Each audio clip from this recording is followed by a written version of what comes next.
Comedy clubs are built on energy. Every night, audiences file into dark rooms lit with neon glows, eager for laughter that clears away the stress of their daily lives. The comedians who step onto those stages aren't just telling jokes, they're commanding an unpredictable crowd, a live audience with personalities, tempers, and voices of their own. Few know this better than Matt Rife, a comedian who has built a reputation not just for his sharp humor but also for his legendary interactions with hecklers.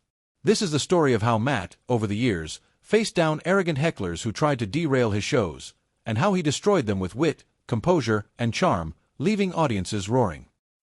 The first encounter in Chicago. It was a Friday night in Chicago, at a small but packed comedy club. The air was thick with chatter, drinks clinking at tables, and the low rumble of anticipation.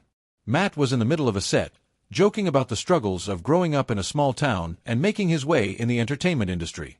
Everyone was enjoying themselves, until a man near the front, loud and already tipsy, decided he wanted attention. "Tell a real joke, pretty boy," the heckler shouted, cutting across Matt's punchline. The crowd groaned. It was rude, and it wasn't the first time this man had interrupted. Matt paused, smiled, and tilted the microphone. "Oh, you want a real joke? Okay, look in the mirror tomorrow morning." Boom. "That's a joke right there." The room exploded with laughter. The heckler slumped back in his chair, suddenly aware that he wasn't in control here. Matt leaned in again. "Hey man, if you want to do comedy, there's an open mic tomorrow at a pizza place down the street. I'm sure they'll love to hear your 5 minutes of burping noises." That night, Matt set the tone. Hecklers weren't going to win. The college show gone wrong. Months later, Matt was performing at a college in Boston. University shows could be tricky. Students came in big groups, full of energy, sometimes testing boundaries. Halfway through, Matt began a bit about dating apps. The audience laughed, but one student in the back yelled, "You only get matches because you're famous." The crowd oot. A heckler had challenged him. Matt grinned. "Oh yeah. I didn't know you swiped left on me. Did I not meet your standards? I'm sorry, I'll try harder next time."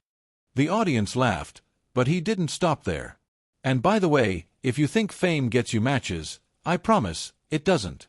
The last girl I matched with opened with, 'Wait, aren't you that guy who bombed on TikTok once?' That was her opener. So trust me, fame isn't helping." The students burst into laughter, clapping. The heckler sat in silence, realizing he'd only fueled Matt's momentum. The Vegas Showdown. In Las Vegas, the stakes were higher. Crowds were bigger, louder, and rowdier. It was at one of these late-night shows that Matt encountered one of his toughest hecklers yet. A group of friends near the stage had been drinking heavily. They laughed loudly at jokes that weren't even part of the set, shouted inside jokes to one another, and distracted the audience. Finally, one of them shouted directly at Matt, "Dude, you're not even funny. My buddy here is way funnier than you." The room went silent. Matt looked at the friend. "Oh, your buddy's funnier? Great. Come up here. Let's hear a joke. Go ahead, superstar." The spotlight turned. The man froze, his confidence draining in an instant.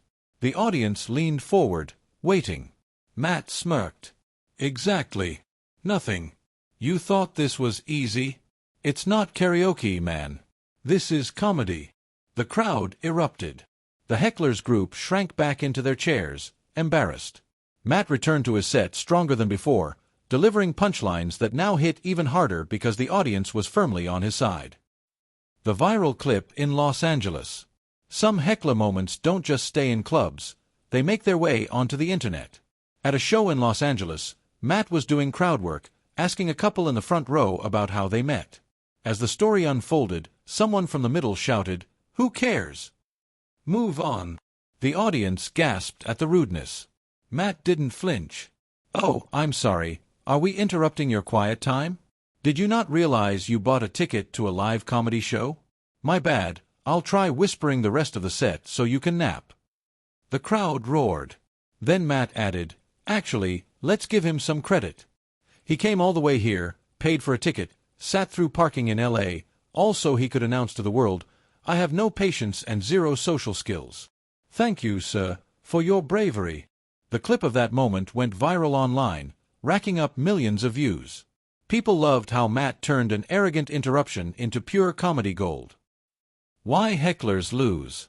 Throughout his career, Matt has faced countless hecklers, people who believed, for a moment, that they could outshine the professional on stage. What they didn't realize is that comedians like Matt are prepared. Heckling isn't just rude, it breaks the flow, ruins the experience for paying audience members, and disrespects the performer. But Matt's secret weapon is that he doesn't just shut them down. He turns the interruption into part of the show, making the heckler's arrogance the punchline. Hecklers may think they're stealing the spotlight, but they end up giving Matt even more material. The final word. By the end of each show, the hecklers always lost, and the audience always won. In Chicago, the arrogant man left quiet. In Boston, the college student realized Matt's charm was unbeatable. In Vegas, the drunk friend froze under the spotlight. And in Los Angeles, the viral clip reminded the world, you can't out-comedy a comedian.